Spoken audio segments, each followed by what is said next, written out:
Barbara. How are you? Oh, you're so wide awake. Morning, Gordy. Really? So you're stuck in your It's hours before the first visitors arrive. You're hungry this morning? A time for morning greetings and the day's first meal.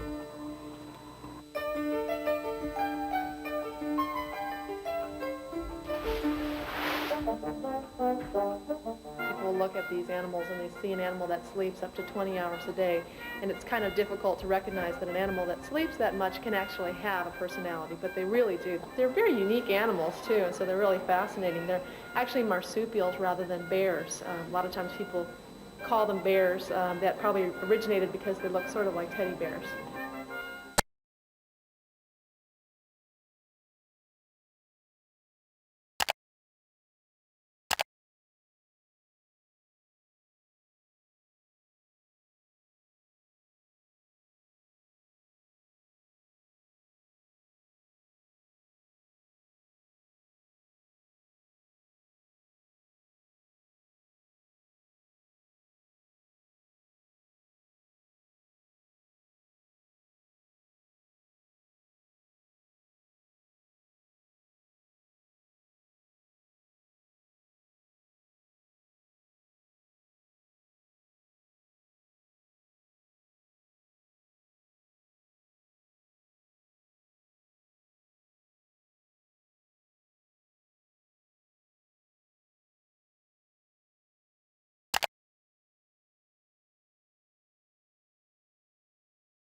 There's a lot of times I go through the zoo and a week will go by and I think to myself, you know, I haven't even noticed any animals around me because I don't pay attention to the animals as much.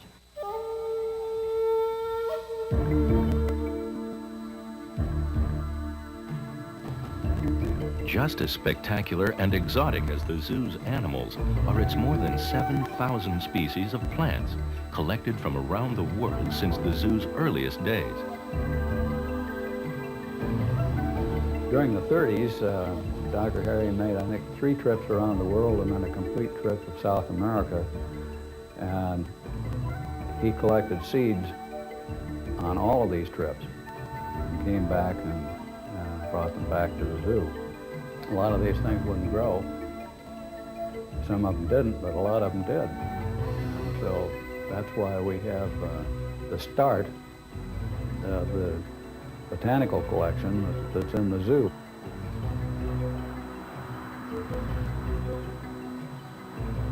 The copy is a rock outcropping. It's from the grass area of Central Africa. So there are certain animals that live in that type of environment.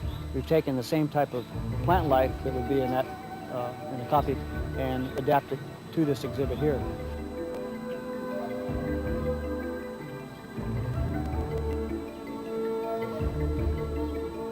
Like the African copy, more and more zoo exhibits in the future will combine plants, mammals, birds, and reptiles in complete environments that replicate their native habitats.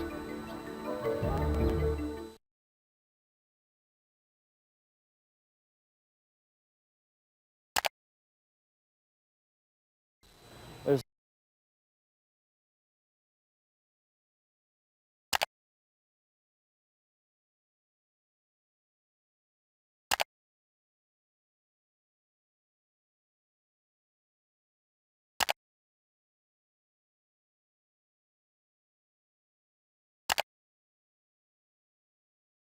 Two adults, 2 children. Bus, nursery, sky ride both ways, and a map of the park. Thank you. Bye-bye.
used to be that when people wanted another giraffe or another rhinoceros, they could simply go to the wild. They could buy them animal from an animal dealer who obtained it from the wild.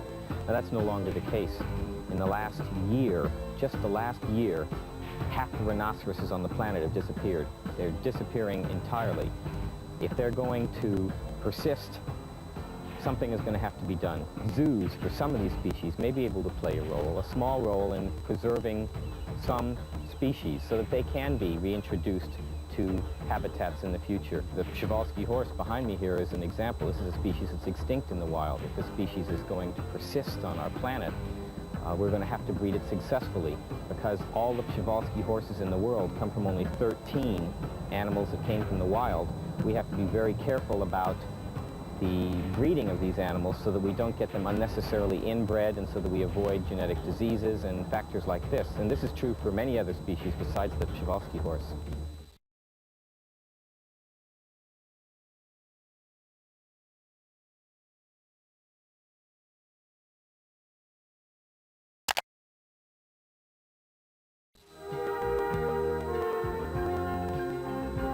Unfortunately, a lot of the wild habitats of many, many species are disappearing for various reasons, population explosions and what have you. So we may be one of the last bastions of survival for some of these species.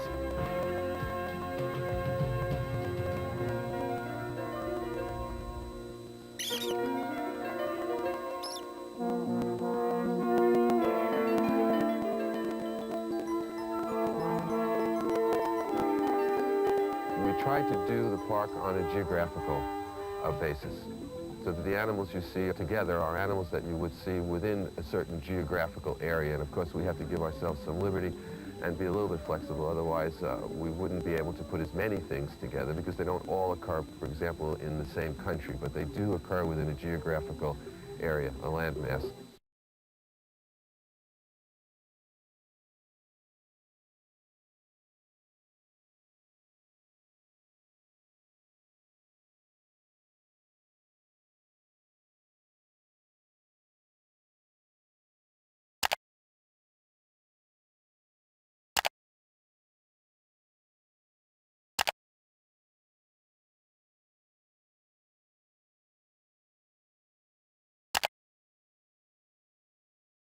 Two adults, two children. Bus, nursery, sky ride both ways, and a map of the park. Thank you. Bye-bye.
Morning, Barbara.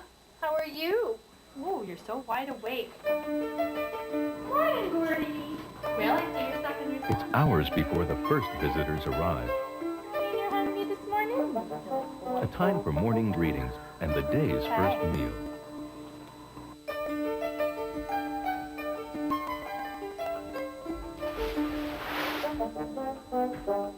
People look at these animals and they see an animal that sleeps up to 20 hours a day.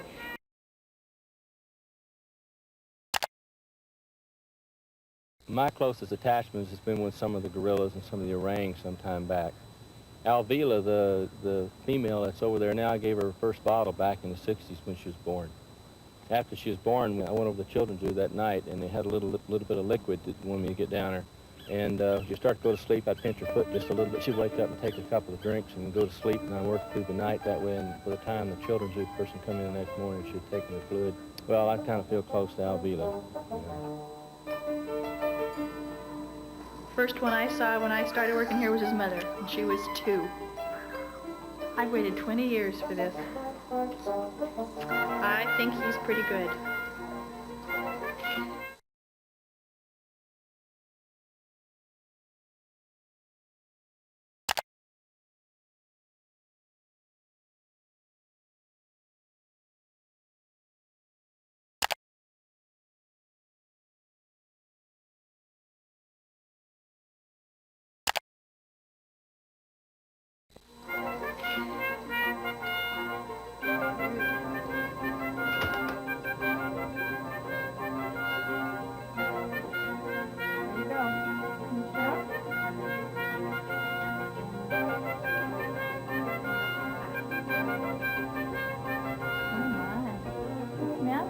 Hi, Barbara.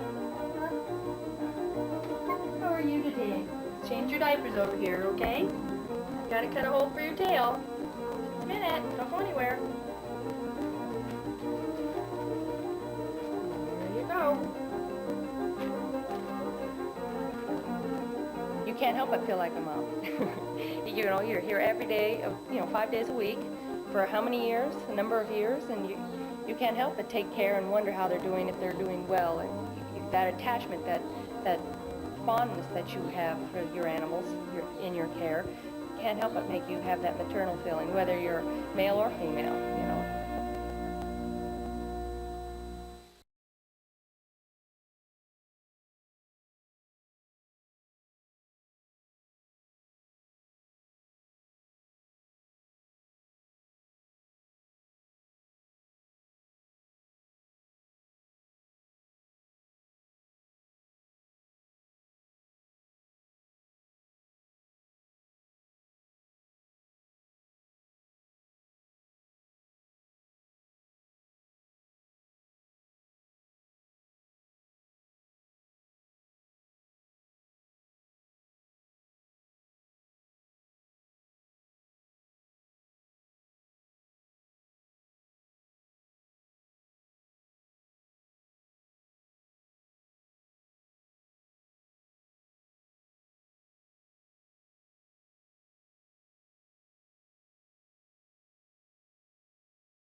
Did you ever wonder what animals at the San Diego Zoo eat?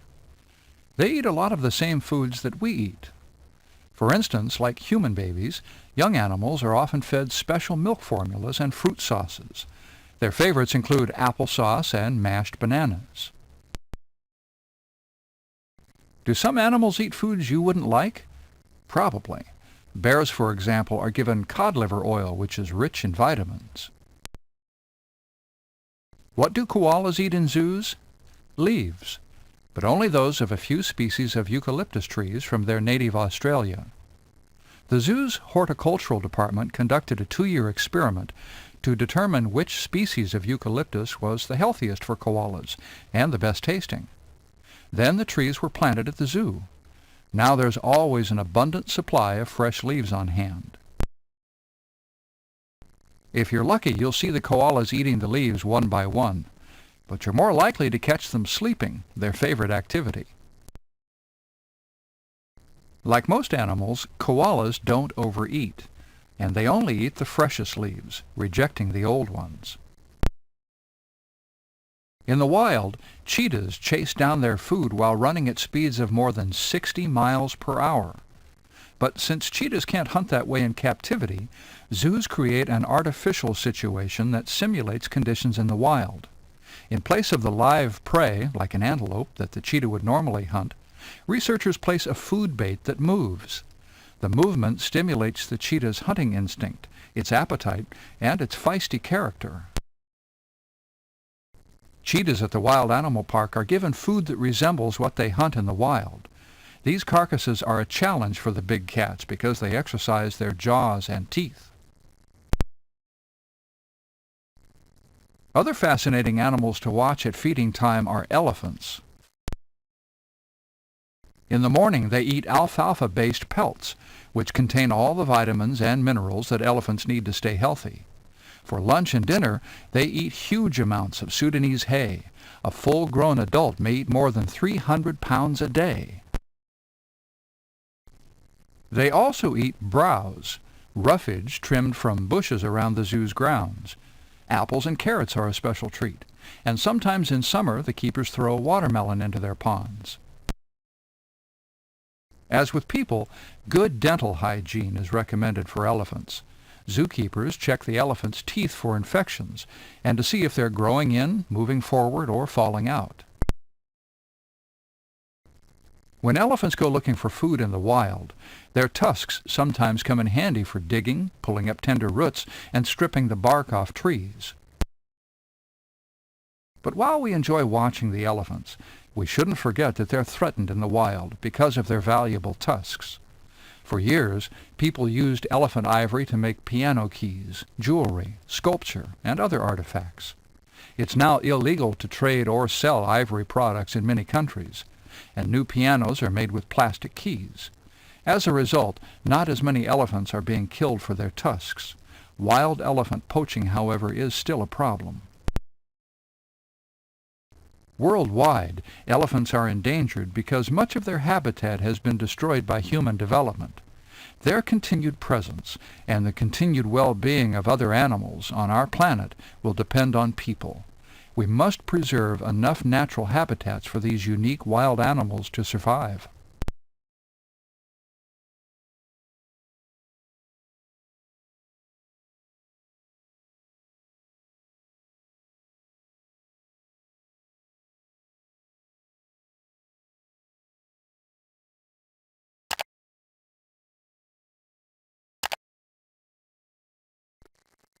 Like ice cream, most people love zoos. More people visit zoos annually than the combined total of those who attend all of the professional baseball, basketball, and football games that are played each year in the United States. But zoos are more than places to enjoy and learn about wildlife. Today, they're the last remaining homes for many endangered species. More and more natural habitat is disappearing because of increased human development and population. Zoos have become havens for wildlife that need a Noah's Ark to survive.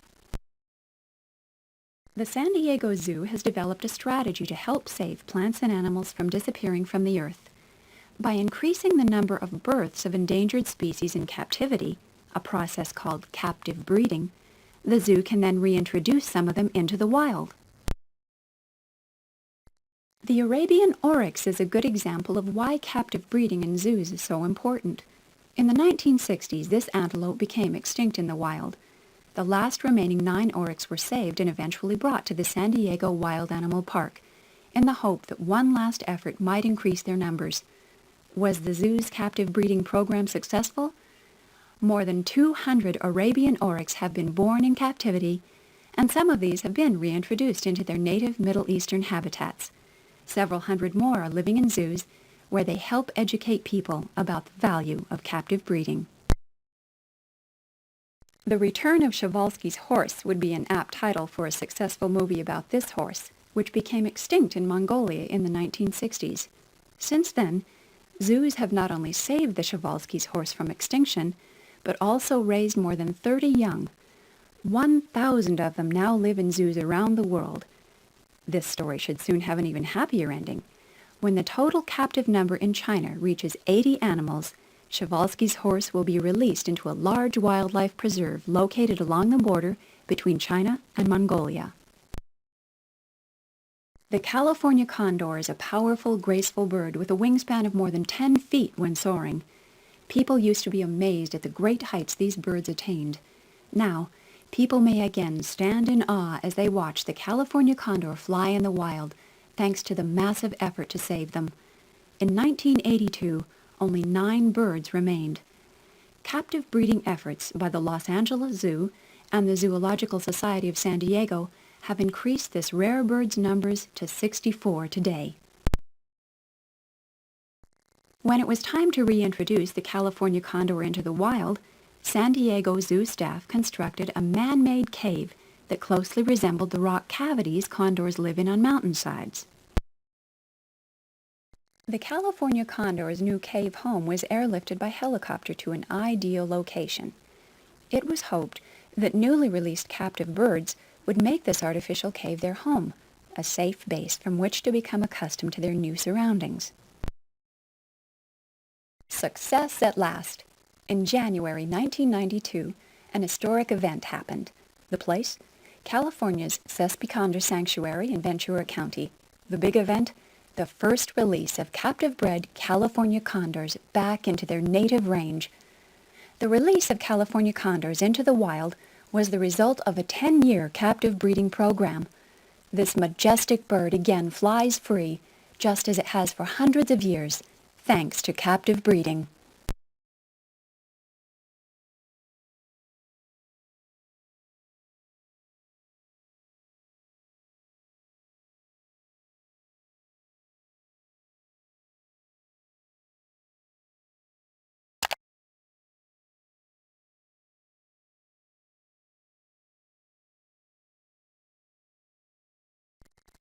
High in the rugged Chonglai Mountains of central China, a young farm worker raced across the potato fields toward home. "I found a giant panda that is starving," she excitedly told her family and the other farm workers as she arrived at the village. The people knew they should help the suffering animal. This is because giant pandas are an unusual and rare species of bear living only in China's interior mountain ranges. Giant pandas are considered a national treasure of the People's Republic of China, and they are a critically endangered animal. Even one death would be a great loss to the species' survival. Immediately, the rescue began. The villagers dropped what they were doing and rushed to save the giant panda. They grabbed a large cage, some rope, and a long pole, then followed the young girl back across the fields and into a forest thick with towering fir, spruce, and maple trees. They crossed a raging stream and entered an area, Bassy Gully, that was covered with dying patches of bamboo as far as they could see. Near the bamboo and partly submerged in the stream lay a young giant panda. It was barely alive. The farm worker and the villagers quickly pulled the animal from the water. They dried it with their jackets. The dull eyes of the panda gazed up at the girl as it panted for breath. Several other rescuers lifted the panda into the cage. The long pole was tied to the top of the cage, making it easy for the villagers to carry the panda out of the forest. 2 men, one at each end, balanced the pole on their shoulders, so that the caged panda dangled between them. Then they brought the panda back to their rescue station. There, the starving panda, a female that was named Bassie after the gully in which she was found, was nursed back to health. Bassie was starving because the bamboo was dying in various regions of China. Bamboo leaves, shoots, and stalks are the giant panda's main food. Although they will also eat meat, pandas are usually too slow to catch the rats, squirrels, and other small mammals that share their forest habitat. Like everything else, it is normal for bamboo to die, usually dying about every 40 to 100 years. Before it dies, the bamboo, which is really a woody grass, flowers. Then it drops seeds, so new bamboo can sprout. Several years must pass, though, before the seeds grow into tall new bamboo plants that the giant pandas can eat. Years ago, when the bamboo died in one area, the giant panda could travel easily to a different mountain to find more living bamboo. But now, new farms and villages often block their way, so many pandas simply starve to death in withered bamboo patches. Then, too, many forests and bamboo thickets have been destroyed to build these farms and villages. The villagers were pleased that they had saved Bassie's life. After she fully regained her strength at the giant panda rescue station, the Chinese government decided that she would not be returned to the wild. Instead, she would live at the Fuzhou Zoo. She and a male giant panda named Yan Yan were later chosen to go to the United States as goodwill ambassadors to help many people learn about the endangered status of the giant panda. The lucky zoo chosen to host Bassie and Yan Yan was the San Diego Zoo in California. When San Diego Zoo staff heard that the giant pandas were coming to visit, the excitement began. Giant pandas had never been in San Diego before. Indeed, a lot of people were thrilled that the world's most famous zoo would be the temporary home for a pair of one of the world's most popular animals. When the giant pandas arrived in San Diego, a lot of excited people greeted them. Even reporters and photographers were there. More than 50 waited eagerly as Bassie and Yan Yan arrived in a huge airplane after a 17-hour flight from China. Everyone waited breathlessly as the airplane's cargo hatch opened. Bassie and Yan Yan had traveled in their own private compartment, complete with heating and air conditioning. The photographers leapt off the bus and raced toward the jet. High above the clicking cameras sat Bassie and Yan Yan in their travel cages, peering down at the excited, grinning crowd. The giant pandas were here, at last! A few days after Bassie and Yan Yan arrived, zoo roosters crowed, peacocks cackled, kookaburras giggled, and a mist rose from the hippo's pond. People were already lining up at the main entrance to the zoo. Today was the first day for people to see the giant pandas.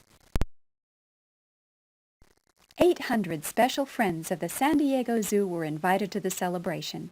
With the sharp crack of a drum and the clanging of cymbals, a traditional Chinese lion dance began the festivities. Dancers in a colorful, shimmering lion costume swooped and swirled past the crowd. Young children joined the excited crowd, marching by, waving pink, blue, green, and yellow flags. Then, with 2 clangs of a Chinese gong, the bamboo curtains to the panda's enclosure were rolled up. A few moments later, out waddled Yan Yan. The crowd gasped at its first sight of this special animal. Yan Yan's keeper celebrated too, by giving Yan Yan a paw shake, and then she dropped a bunch of plump red grapes into his furry palm.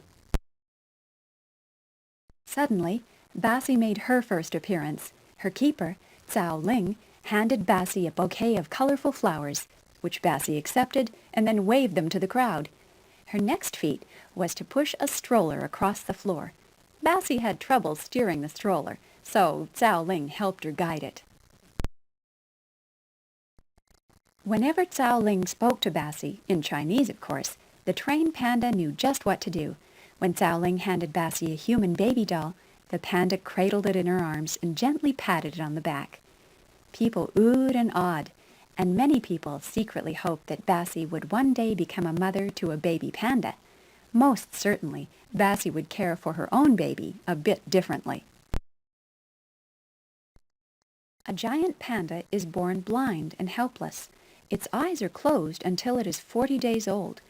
Its pink body is covered with thin white hair that doesn't begin to thicken and turn black in parts until it is a week old.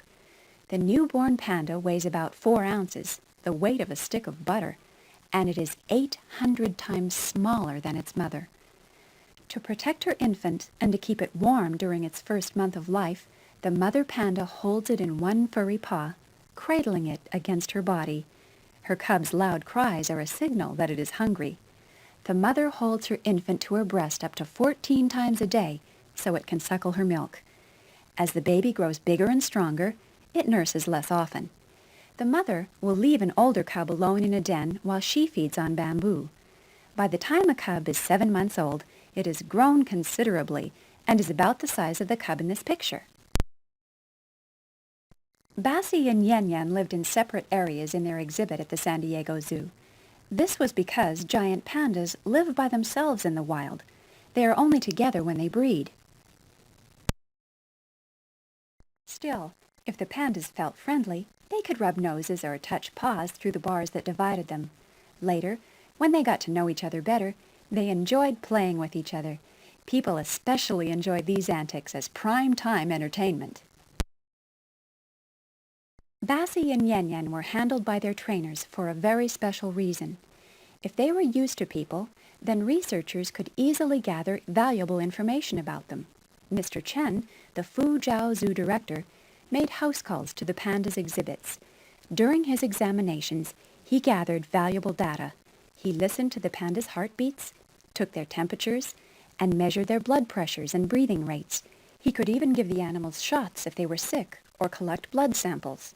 The medical data Mr. Chen collected and the information he learned about the pandas would be helpful to other scientists who are trying to save the giant panda from extinction.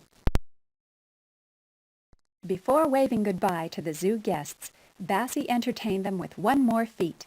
She balanced on a teeter-board and caught colorful rings with her paws. With thundering applause from the crowd, the panda premiere and Bassie and Yan Yan's first performance ended. Bassie was then treated to a feast of bamboo and apples and was soon sound asleep.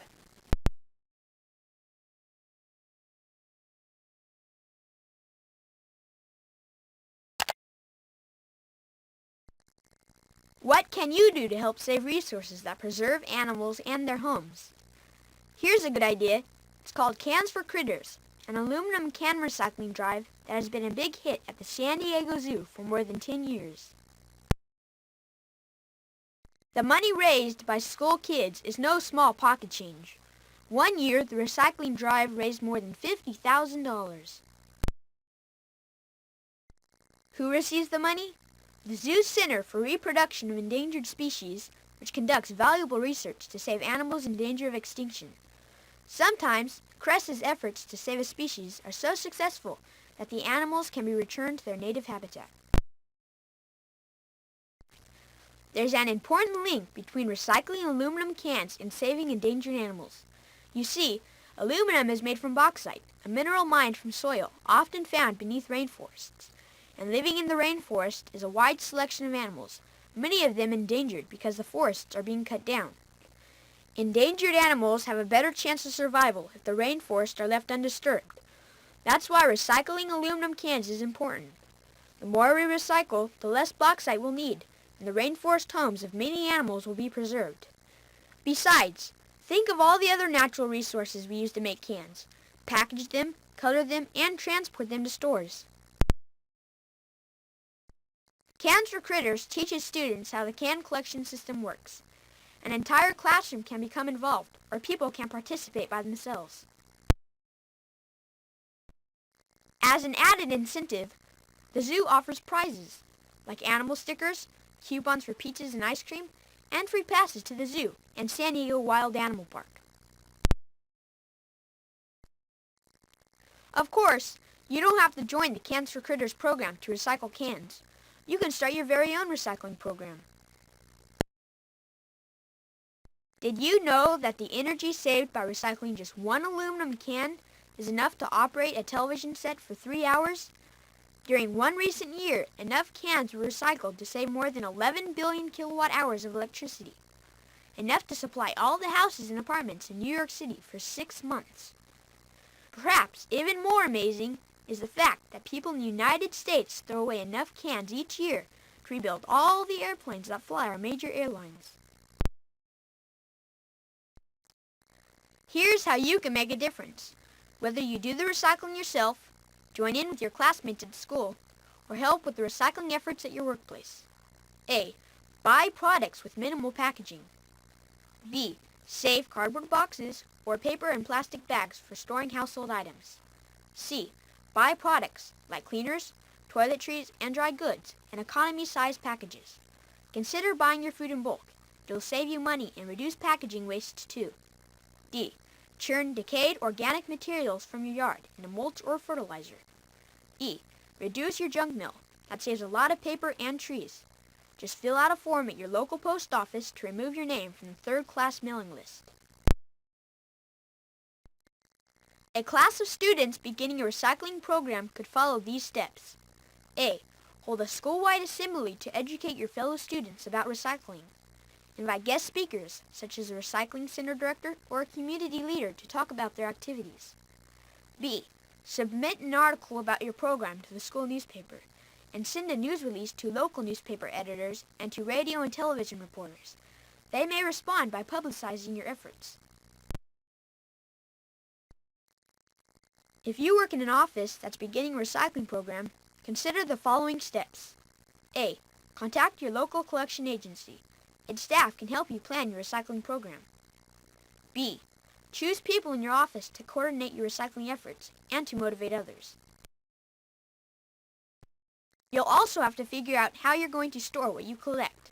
Sometimes recycling companies supply offices with storage containers at no cost. Make sure everyone knows what kind of paper you'll be recycling. White only, mixed colors, or newspapers. It's a good idea to place small recycling containers around your office. These can be periodically dumped into a larger collection bin. Those are just a few ways you can get involved. Remember, each of us can make a difference. Yes, we can heal the earth, and recycling is one of the best and easiest ways to do it.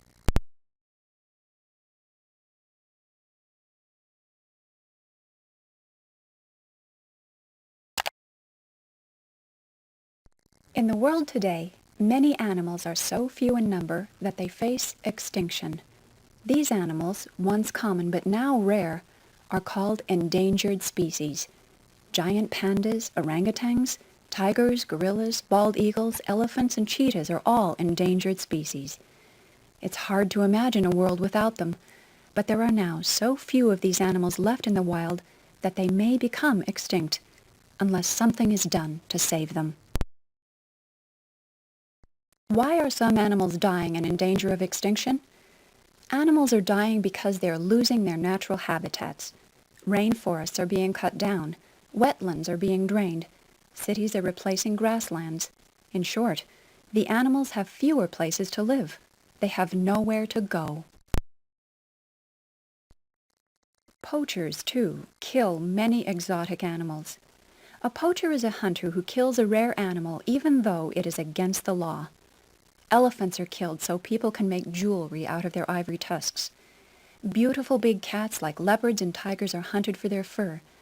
Rhinoceroses die because people want their horns, which some think have magical powers.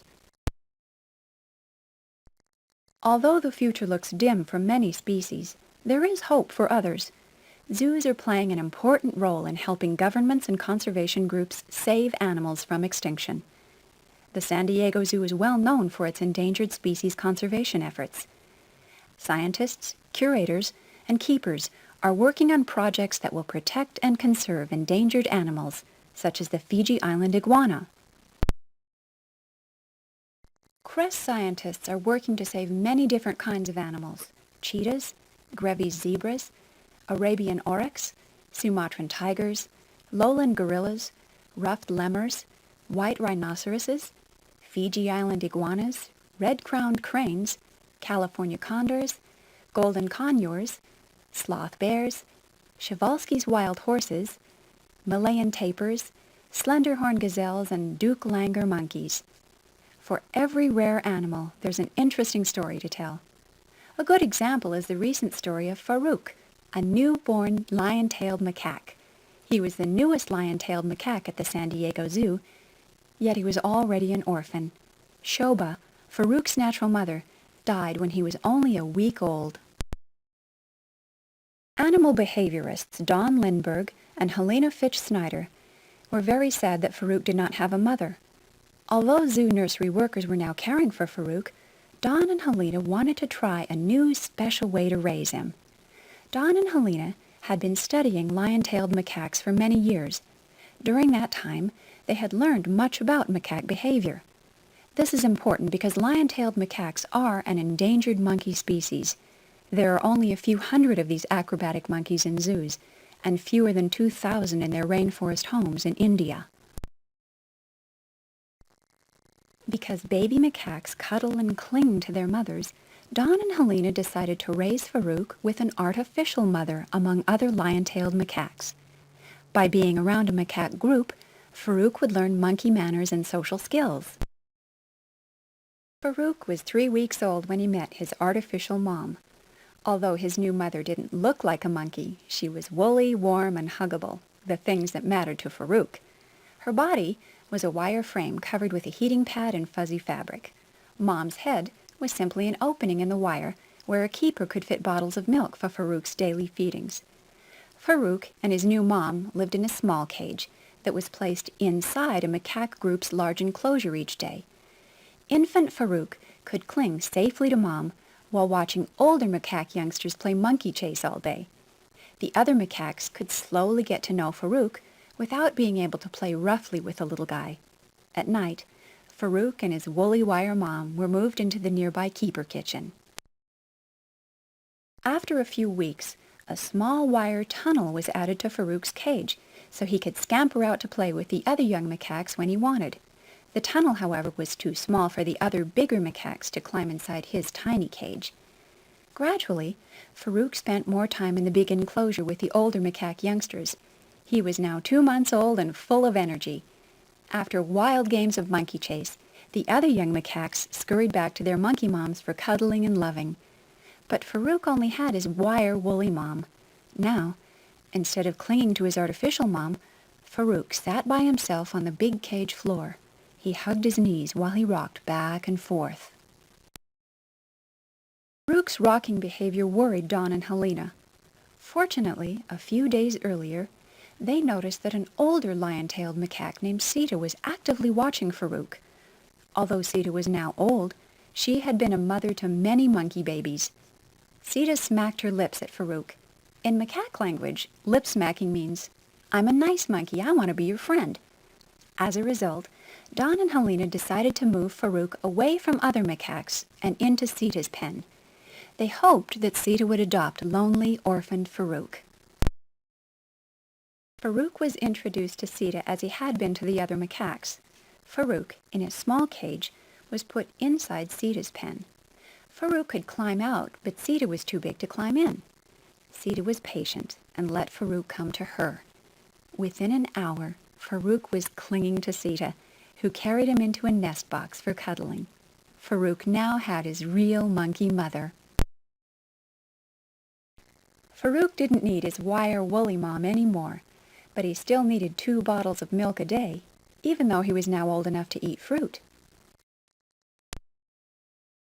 After Farouk and Sita had spent a month and a half together by themselves, the pair was introduced back into Farouk's original macaque group.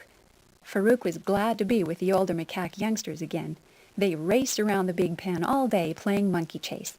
And when the other young macaques cuddled their real monkey moms, Farouk hugged Sita, his own real monkey mom. For 4 years, Farouk lived with his monkey group at the San Diego Zoo. He grew to be a handsome adult with proper monkey manners and amazing acrobatic skills. Farouk's new home is at another zoo with 3 lion-tailed macaque females. His keepers hope he'll be a father soon. And Sita is doing fine too. She has already adopted another lion-tailed macaque orphan. who needed a real monkey mother to cuddle.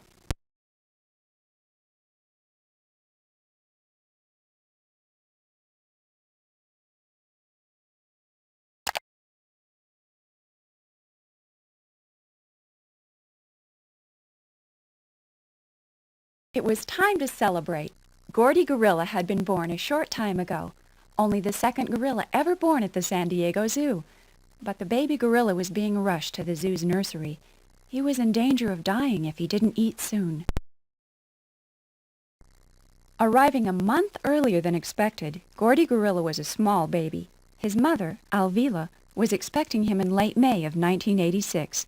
It was a complete surprise when on the morning of April 29th, her keepers found Alvila cradling a 3 1/4-pound baby boy in her arms. Alvila was a good mother. She held little Gordy close to keep him warm and licked him so he would be clean. She seemed proud of her new son and sat next to the bars of her sleeping room so the keepers could see infant Gordy up close. But something was wrong. Gordy wouldn't nurse from his mother. The zoo veterinarian and the keepers grew concerned, and they took turns watching him round the clock to make sure he was healthy. But they didn't see him eat. Not once during Gordy's first 2 days of life did he swallow even a drop of his mother's milk. An emergency plan was rushed into action to save Gordy Gorilla. First, the veterinarian raced Gordy to the zoo's nursery. There, zoo staff tried to get the hungry infant ape to eat. When Gordy arrived at the nursery, he was so weak that he couldn't open his eyes. A nursery worker, Joanne Thomas Romer, tried to feed him a milk formula from a bottle, but Gordy couldn't drink the milk on his own. The veterinarian figured that Gordy hadn't yet developed the ability to suck milk because he'd been born a month early. Joanne held her fingers around the corners of Gordy's mouth and under his chin to help him grab hold of the nipple of his feeding bottle. Now, with Joanne's help, Gordy was able to drink. Every 2 hours when it was time for milk, Joanne helped his tiny gorilla lips grasp the nipple. Gordy slept in an incubator to keep his fragile body warm. He was also dressed in a nightshirt for warmth and wore diapers to stay clean. The weak baby gorilla lay very still in his bed. When Joanne went home for the day, other nursery attendants came to babysit Gordy. They fed him and cared for him through the entire night. Fortunately, Gordy grew stronger over the next couple of days. He opened his eyes, he sat up, he had more energy and even moved around a little. The veterinarian decided to return Gordy to his mother, Alvila, and hoped the little gorilla would begin nursing. But Gordy still couldn't drink on his own, so he had to go back to the nursery. In the beginning, Gordy was the quietest ape the nursery workers had ever raised. The zoo attendants recalled that the pygmy chimpanzees and orangutans they cared for were much more playful at an early age. As the weeks passed, it became easier and easier for Gordy to drink milk on his own. But milk wasn't his only food for long. Like a human baby, this gorilla kid learned to eat baby food. When he was a month and a half old, Gordy ate his first spoonful of Gerber's vegetables. Yum! It was fun to have something new, and he gobbled it up. 2 weeks later came strained fruit. That was even tastier. The fruit soon became Gordy's favorite food, but he was treated to it only after he finished his vegetables. As Gordy grew older, he became more playful. He was nothing like the quiet baby gorilla who had arrived at the nursery wrapped in a towel. He was now a rough-and-tumble young gorilla. Often the nursery workers let Gordy out of his wire pen to play in the nursery. They worked in the same room with him while he played by himself. They always kept an eye on him, though. Gordy climbed on everything. The dressers, the cribs, even the incubators. He roamed around the room, exploring every corner of the nursery. He liked peering into the pens of the other nursery animals. He was allowed to watch, but not touch them. The nursery workers loved Gordy dearly. They celebrated his first birthday with a party. But Gordy's first birthday also meant it would soon be time for him to leave the nursery. At last, he was strong, healthy, and old enough to be more on his own. He was ready to live with other gorillas. On Gordy's last morning in the zoo nursery, Joanne packed a small bag for him. In it were Gordy's favorite blankets and a few feeding bottles. Joanne was to take Gordy by car to meet his new gorilla family at his new home in the San Diego Wild Animal Park. His new home was the park instead of the zoo, because other young gorillas lived there who could be playmates for Gordy. The park's keepers slowly introduced Gordy to his new family, including Cammy, who became Gordy's adoptive mother. Because Gordy was the new kid on the block, he was to meet only a few gorillas at a time. This plan meant Gordy would not be overwhelmed with too many gorillas at once. Gordy was the youngest gorilla at the Wild Animal Park. People who had watched him growing up at the zoo could visit him at the park. They saw Gordy exploring, wrestling, and playing with his new family. Sometimes he sunbathed in a pile of leaves, or he played hide-and-seek with the other gorillas. Gordy acted silly, too, making funny faces or sticking his foot in his mouth. He even learned to thump on his chest the way big gorillas do. Gordy wasn't the littlest gorilla in his family for long. His adopted mother, Cammy, gave birth to a baby. The infant ape was given the name Paul Don. Paul Don's birth was special because gorilla births in captivity are rare. In fact, all gorillas are endangered, which means they will vanish from the earth one day unless people do everything possible to save them. They're endangered because poachers, illegal hunters, have killed them for food and to make souvenirs out of their body parts, and also because people have cut down their forest homes for farmland and lumber. Zoos around the world are trying to help save gorillas by educating people about how special they are and by breeding them in captivity. Governments in Africa have also set aside forest preserves for gorillas, and they are enforcing laws that prohibit hunters from killing gorillas.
How did the San Diego Zoo start?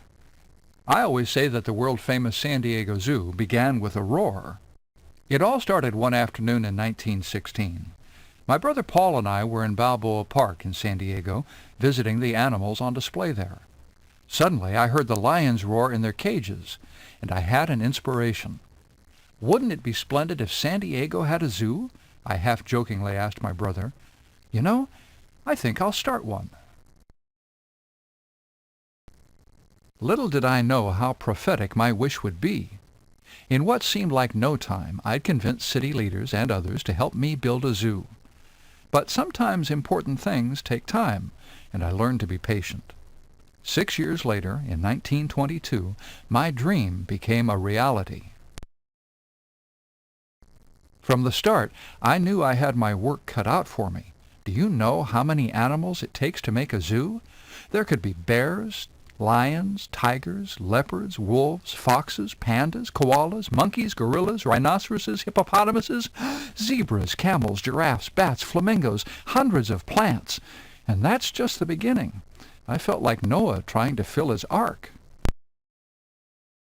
And of course, elephants were on the list. Everyone wanted to see them. But finding elephants in the early 1900s was no easy task.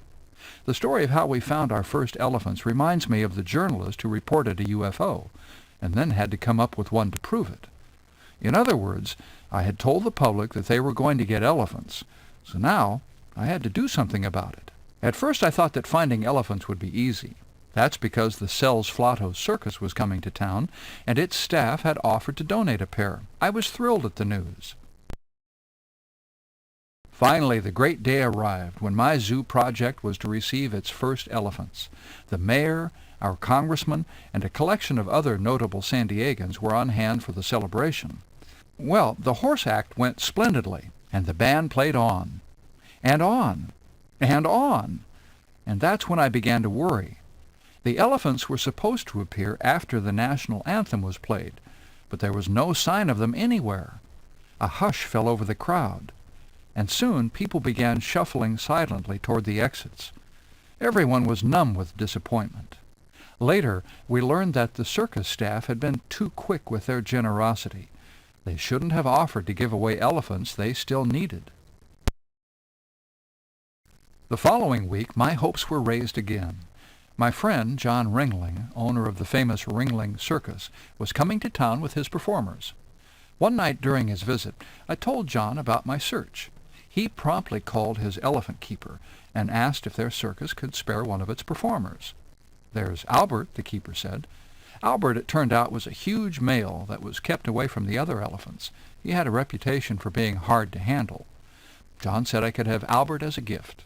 I immediately called the newspapers, certain that the news would make headlines. Just as before, the celebration to welcome San Diego's first elephant was a festive one. Festive, that is, except for Albert.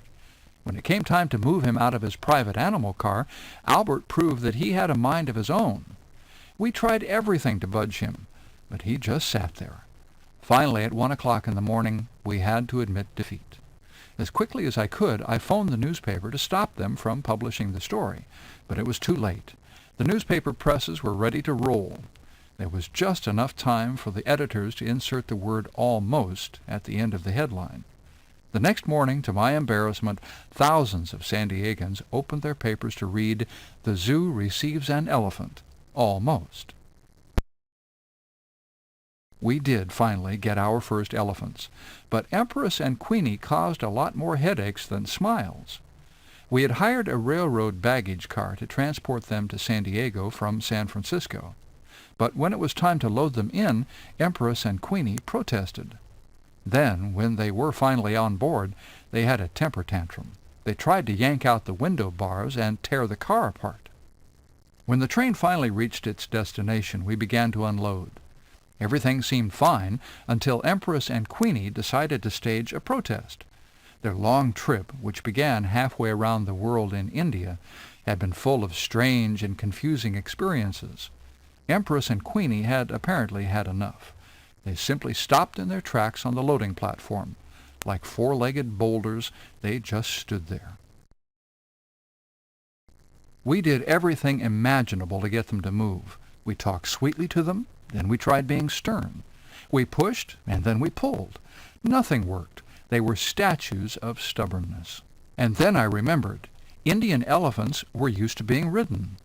Ready to try anything now, I climbed up on the back of Empress's neck and found that by gently kicking her, I could get her to move.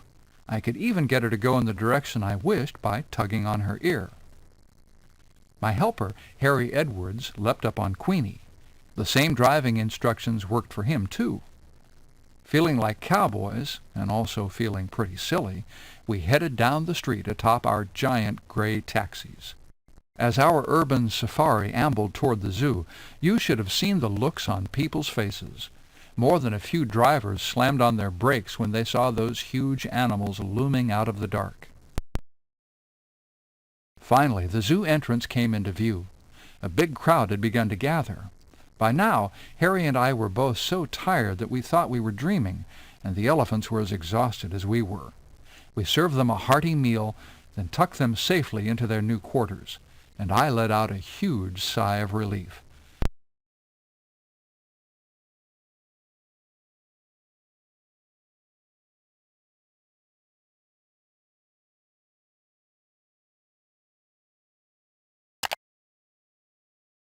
Climb aboard. We're about to go on a shooting safari with Dr. Harry Wegeforth, founder of the San Diego Zoo. Want to come? But don't bring guns. We'll only be shooting with our cameras. We want the animals to live long and healthy lives so that people can enjoy watching them for years to come.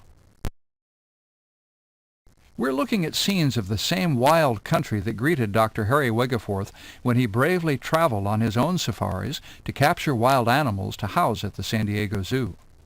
Dr. Harry's search for animals for the San Diego Zoo took him to many beautiful exotic countries.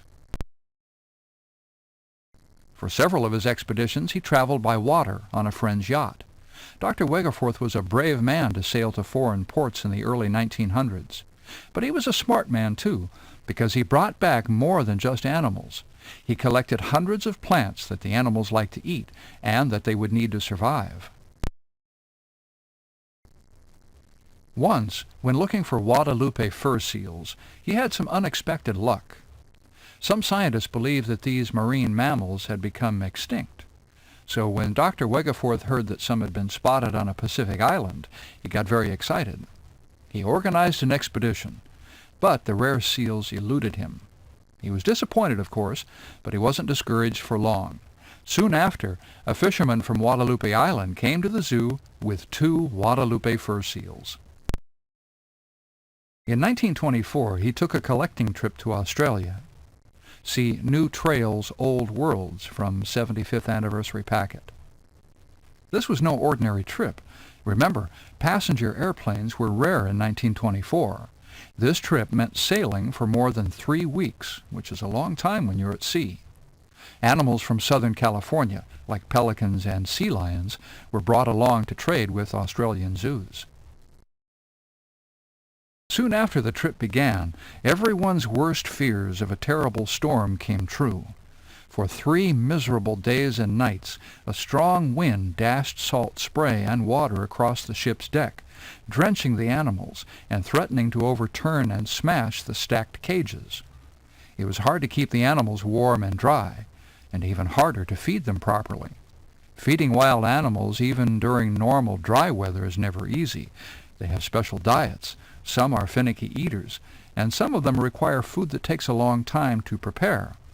Can you imagine having to go from cage to cage in a torrential storm at sea, carrying all those special dinners on the slippery, rocking deck? Finally, after 21 days, the ship landed in Australia. The animals from California were removed from their cages and taken to their new homes. Then their cages were cleaned and loaded up with all of the new Australian animals: giant red kangaroos, wallaroos, wallabies, wombats, Tasmanian devils, bandicoots, and opossums.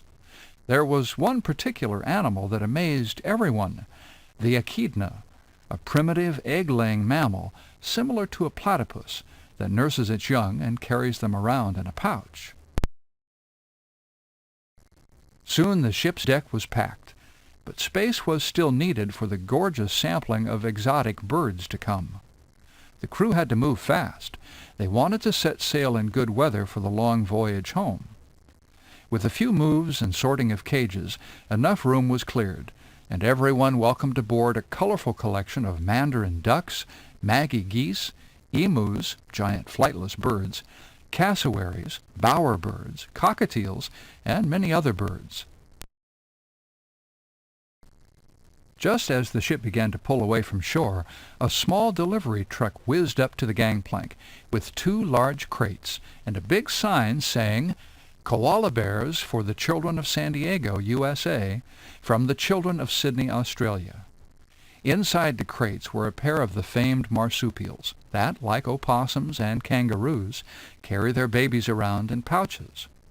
Also included in this last-minute delivery was a small, locked iron chest. The crew members scattered to perform their seafaring jobs, wondering what mysterious new passenger they had taken on board. It wasn't until they were hundreds of miles out to sea, with thousands more to go, that the crew discovered they were sailing with, gulp, a giant king cobra snake. When he wasn't bringing animals from foreign lands back to California, Dr. Wegeforth often took mini safaris to nearby Balboa Park to collect snakes. Friends of the zoo brought in snakes that they'd collected too. Sometimes Dr. Wegeforth used these reptiles to trade for other species from other zoos. Other times he sold them to dealers on the East Coast and used the funds to buy animals that the zoo didn't have yet. Dr. Harry knew from his safaris and trading experiences that some animal dealers didn't treat their animals well. They considered money more important than the health of the animals they worked with, and that made Dr. Harry very angry. It also angered him that these same dealers were very good at inflating the price of animals, that is, selling them for much more than what was fair. To put an end to this practice, he got together with other zoo directors to form the American Association of Zoological Parks and Aquariums, AAZPA. Today, AAZPA continues to oversee the fair trade and collection of animals. It also assists captive breeding programs, serves as a legal watchdog in Washington, D.C., and promotes communication and professionalism among zoos. Animal collecting expeditions are pretty much a thing of the past. Today, animals usually arrive at zoos as gifts, trades, the result of captive breeding programs, or because someone has tried to import them illegally and has been caught. Still, if he were alive today, Dr. Wegeforth would probably be amazed at the diversity on display at the zoo he founded. The San Diego Zoo is home to more than 800 different animal species. That's more than 3,800 animals, and its plant collection features more than 6,500 species.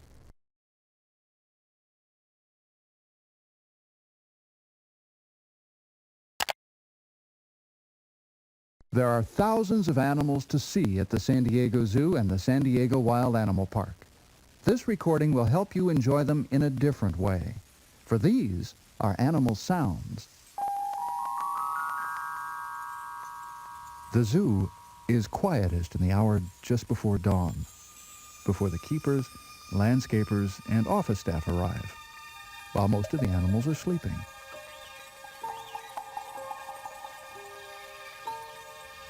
It's the birds which break the spell first, tuning up to help orchestrate the morning.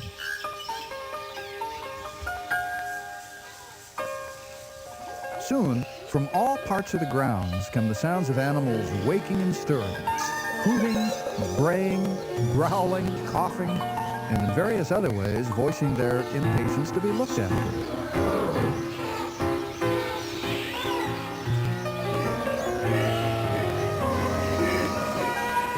Before long, the day's routine has been established, the animals quiet down somewhat, and the first visitors are admitted. When I made these recordings, I didn't know a Himalayan black bear from a white-quilled black bustard, or a koala from a kookaburra. Some of these sounds are surprising, some are rare, some familiar, some may even be frightening.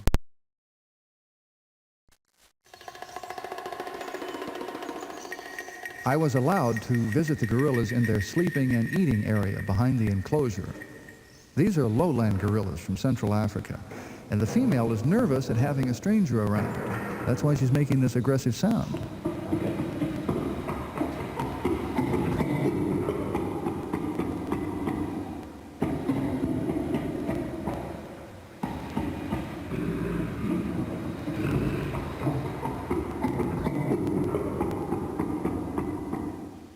They're fed vegetables, fruit, milk, and dry monkey chow.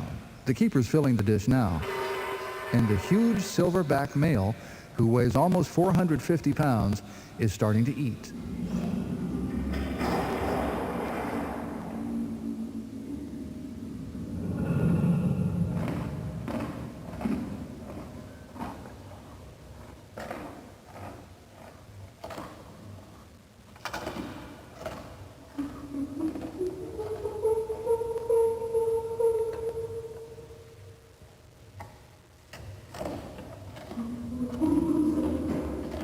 Acting just like any human baby, this 3-year-old gorilla is upset because the others have left her alone.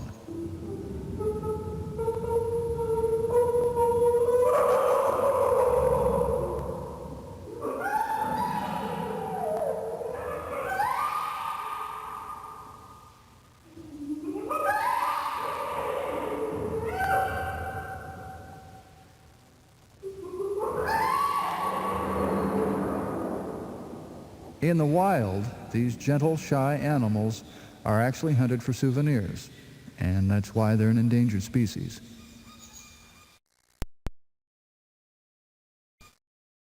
Another of the great apes is the chimpanzee.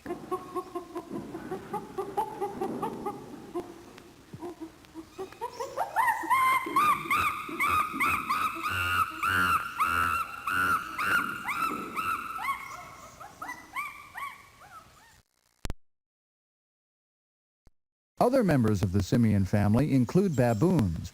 They're fiercely territorial and will challenge any intruder.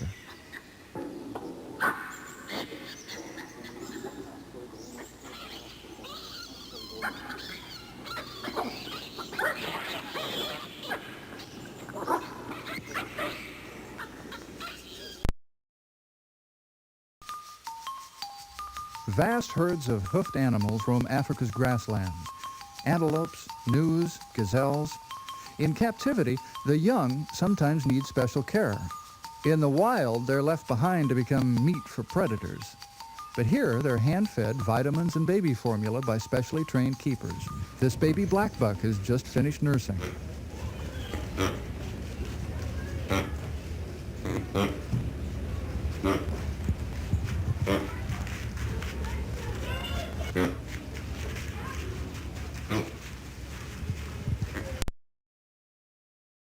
This baby, Gnu, is mooing at some children outside the nursery.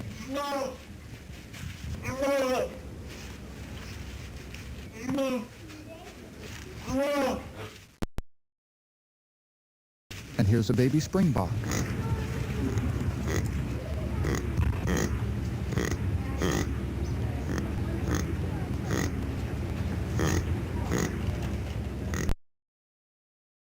The baby ostrich makes this sound to call to other chicks.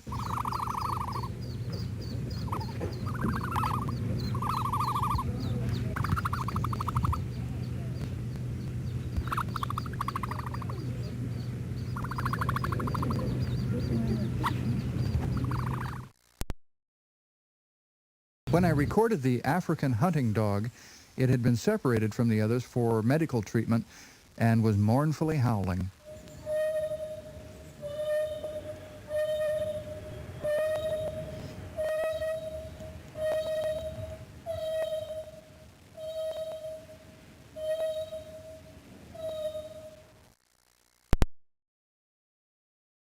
And here's the white-quilled black bustard.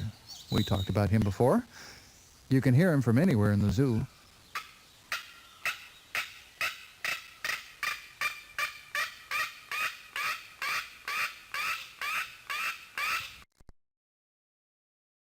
Prowling and pacing in his rocky enclosure is a black leopard.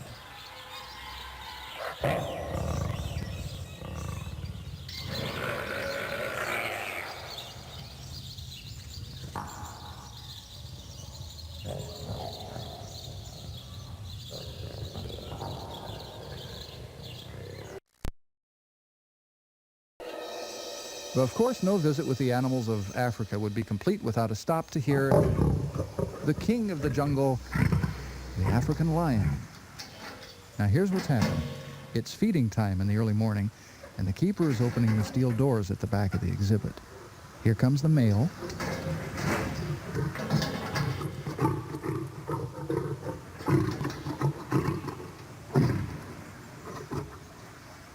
And now the lioness.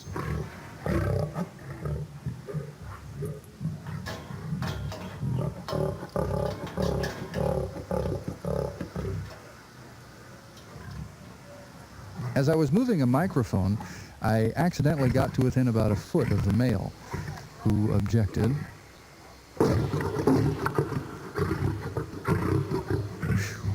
The hair on my neck stood straight up. When they're angry or agitated, you can hear their roars echo throughout the zoo.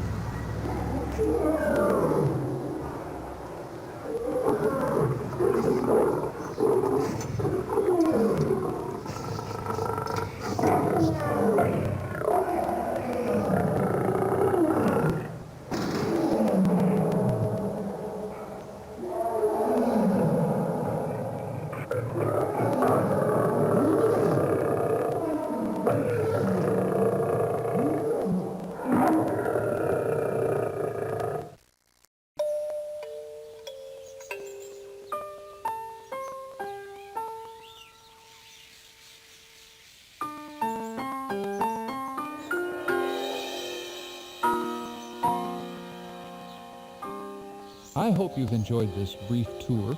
These are just a few of the thousands of animals you can experience at the San Diego Zoo and the San Diego Wild Animal Park. And next time you visit, maybe you'll look with your ears as well as your eyes.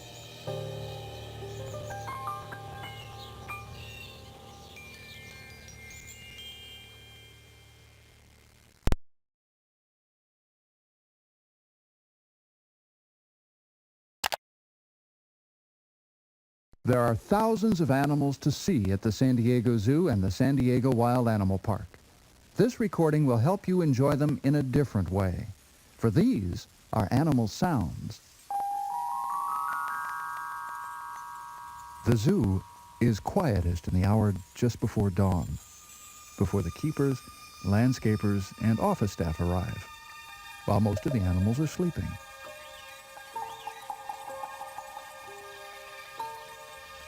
It's the birds which break the spell first, tuning up to help orchestrate the morning.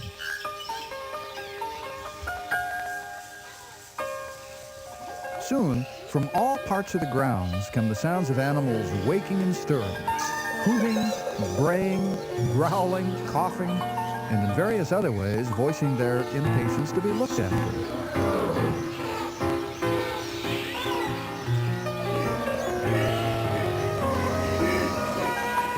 Before long, the day's routine has been established, the animals quiet down somewhat, and the first visitors are admitted.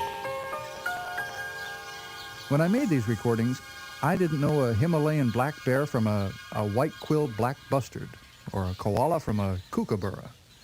Some of these sounds are surprising, some are rare, some familiar, some may even be frightening.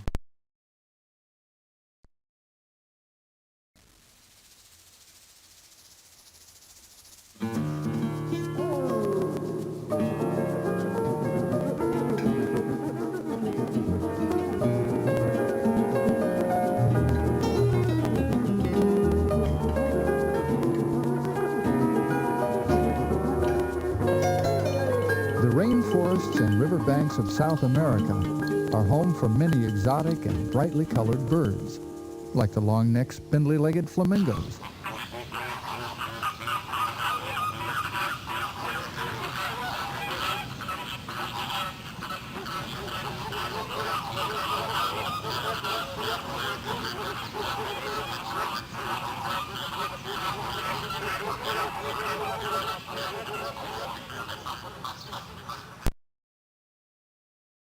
The Toko toucan, with soft fur-like feathers and a beak nearly as long as his body.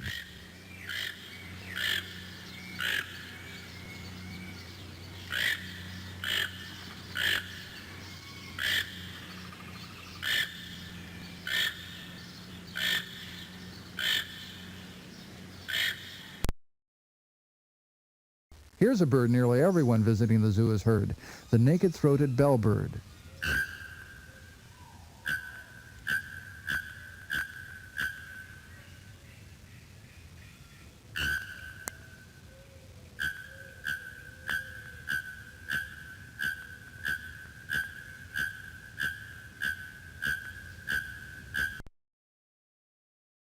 The oripendula makes a variety of sounds. Some of them don't sound like a bird at all.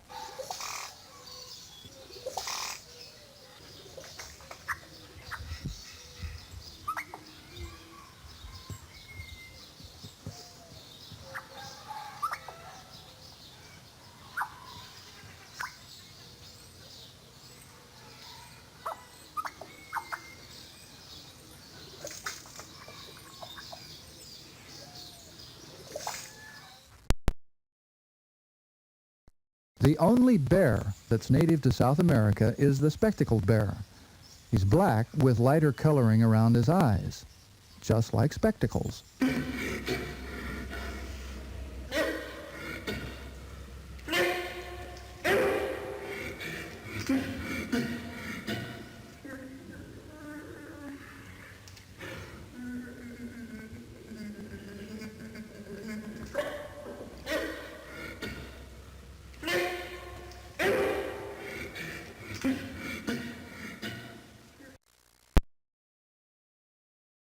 These are dusky titi monkeys from Bolivia.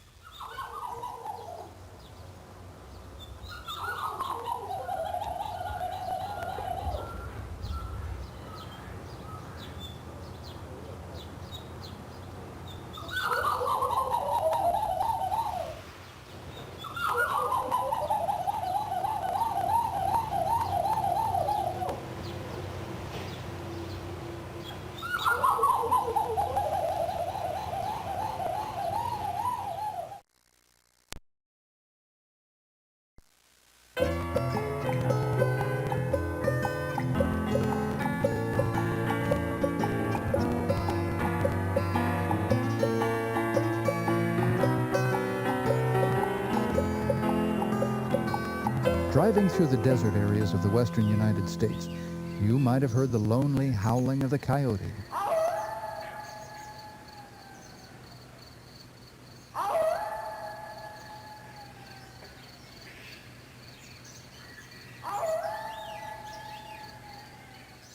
Here, another one barks playfully with his keeper.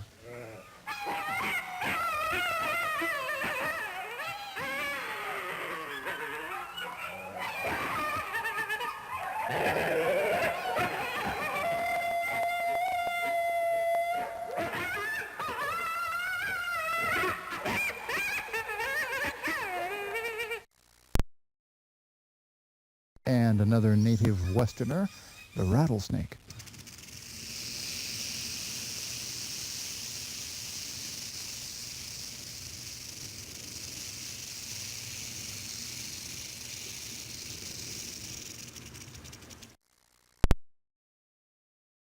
During breeding season, prairie chickens gather by the thousands in the plain states. The male is rather ordinary looking until he begins his courtship display. He sticks out his chest, spreads his tail feathers, drums his feet rapidly on the ground, and makes a hollow booming sound in his puffed up throat sac.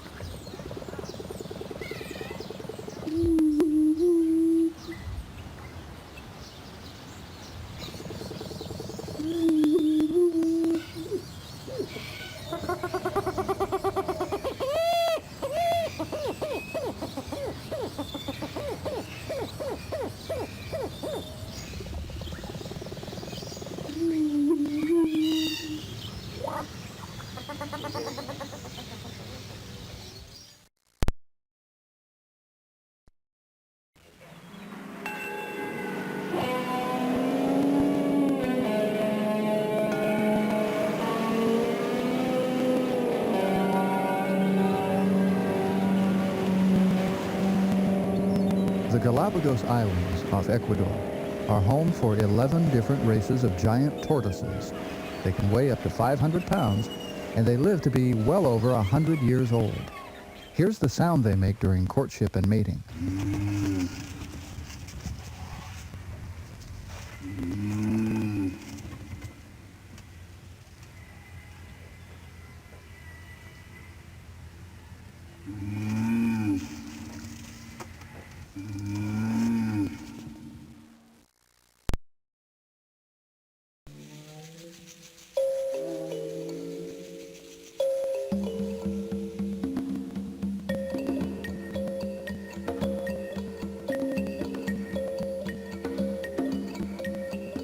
Some of the most interesting animals I encountered came from Australia, including some of the world's most beautiful birds, like Leadbeater's cockatoo.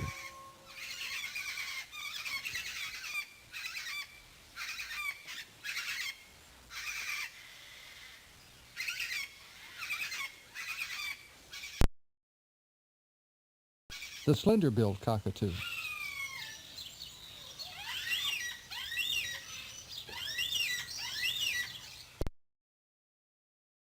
The red-tailed black cockatoo.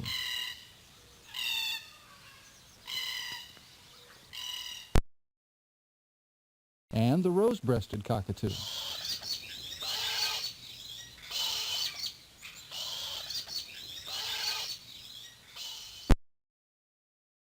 The huge flightless emu lives here.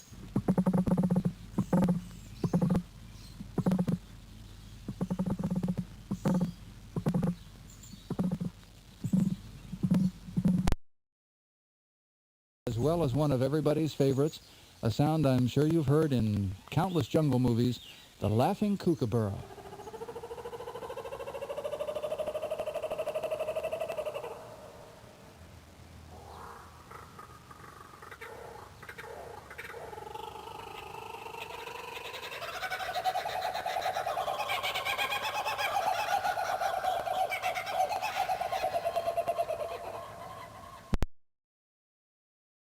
This raucous cawing is the great gray bowerbird.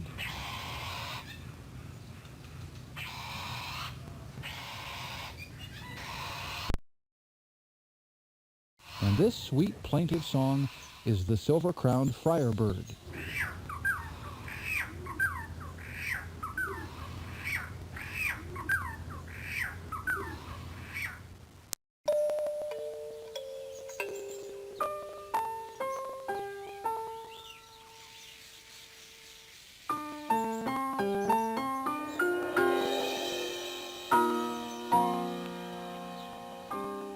I hope you've enjoyed this brief tour. These are just a few of the thousands of animals you can experience at the San Diego Zoo and the San Diego Wild Animal Park. And next time you visit, maybe you'll look with your ears as well as your eyes.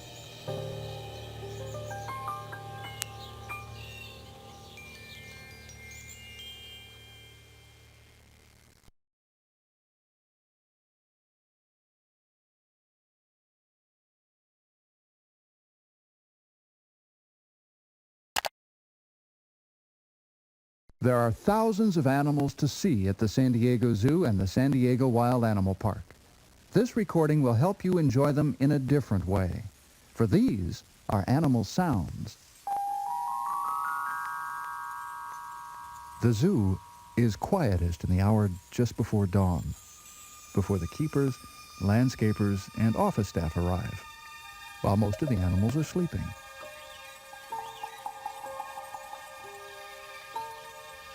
It's the birds which break the spell first, tuning up to help orchestrate the morning.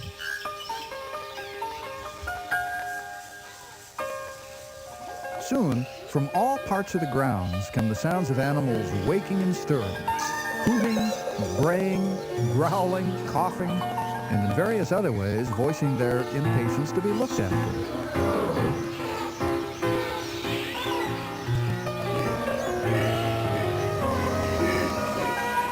Before long, the day's routine has been established, the animals quiet down somewhat, and the first visitors are admitted. When I made these recordings, I didn't know a Himalayan black bear from a white-quilled black bustard, or a koala from a kookaburra. Some of these sounds are surprising, some are rare, some familiar, some may even be frightening.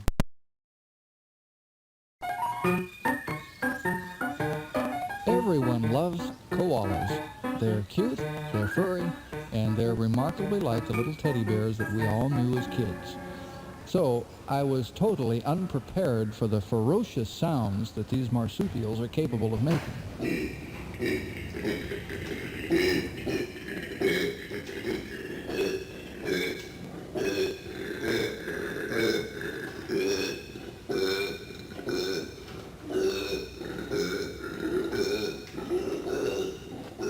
They live in eucalyptus trees. They eat only certain kinds of eucalyptus leaves, and they are jealously territorial. There's a female in the enclosure with this male, and that's why he's telling all the other males to stay away.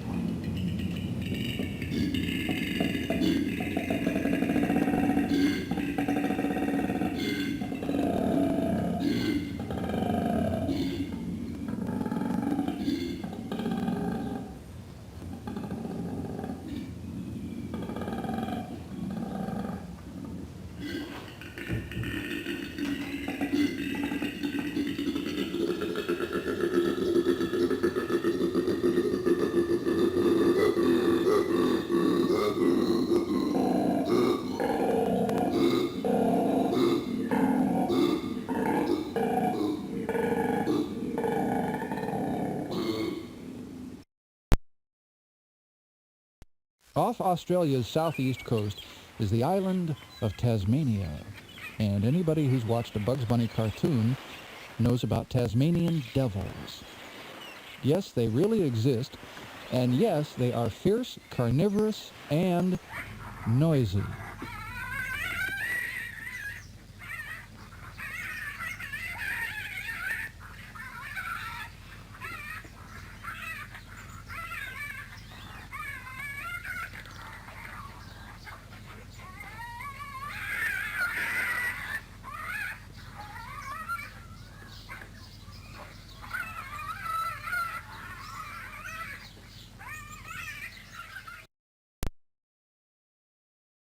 On New Guinea, the large island north of Australia, lives the cassowary. This large, flightless bird has a brilliantly colored head with an exotically shaped bony growth on top.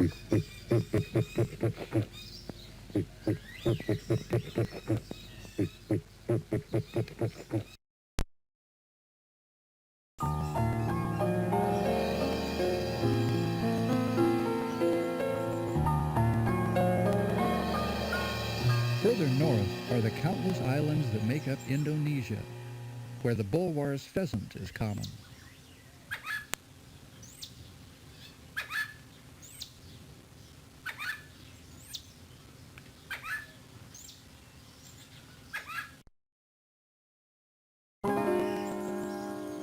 And the large Argus pheasant.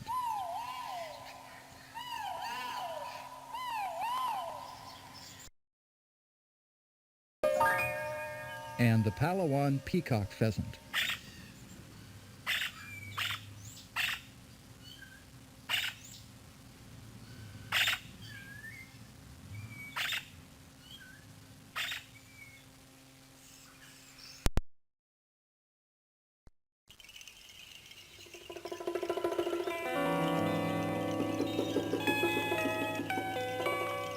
In the jungles of Borneo and Malaysia, one of the most dramatic voices belongs to the siamang, a primate with a large inflatable throat sac, which gives its call a booming resonance.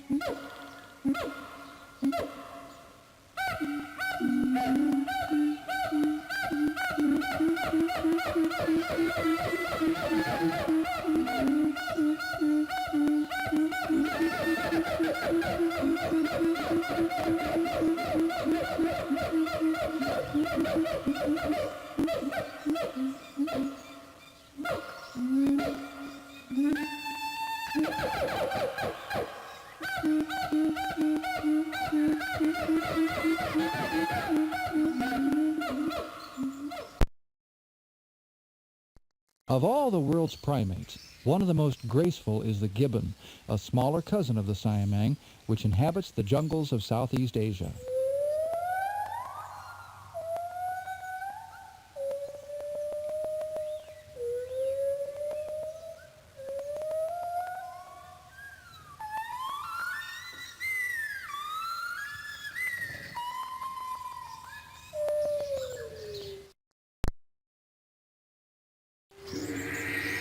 The beautiful peacocks that roam freely in the zoo are called Indian blue peafowl.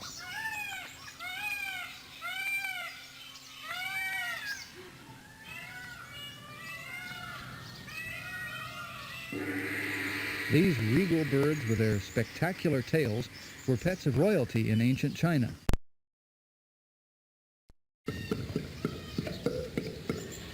This unusual sound is a Himalayan black bear.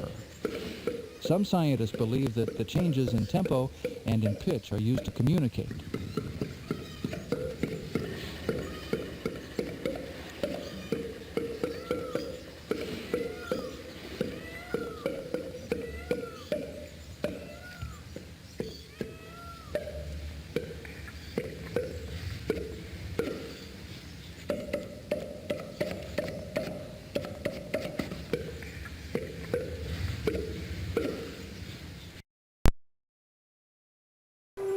In the rainforests of Madagascar, the large island off Africa's eastern shore, live red-ruffed lemurs, small primitive primates.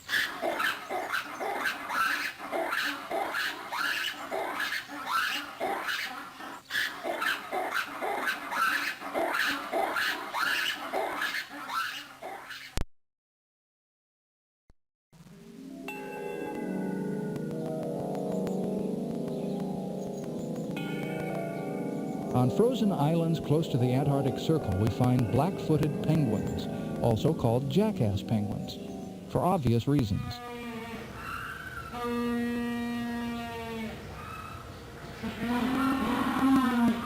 This braying call is usually made to attract females during the mating season.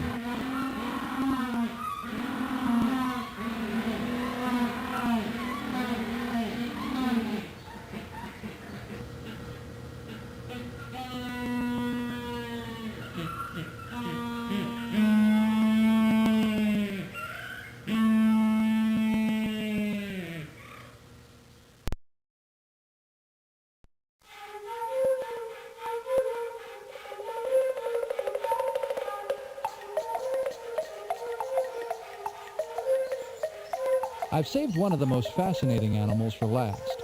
Everyone has seen elephants in the movies or the circus or the zoo, but to stand up next to one of these huge creatures, to pat its rough hide and have its trunk sniff and touch you in curiosity, was one of the highlights of this recording project. These Asian elephants have a tremendous variety of sounds. This female is lazily blowing through her trunk.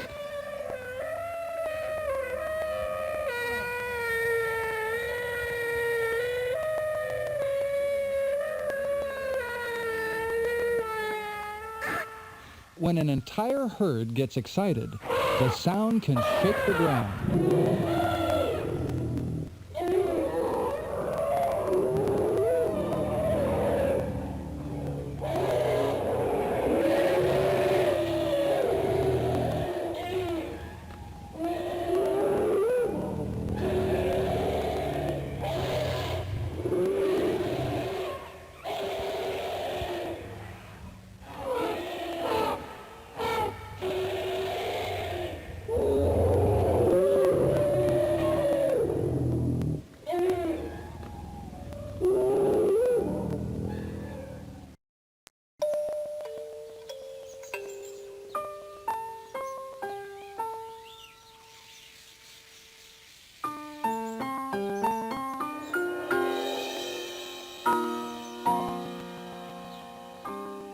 I hope you've enjoyed this brief tour.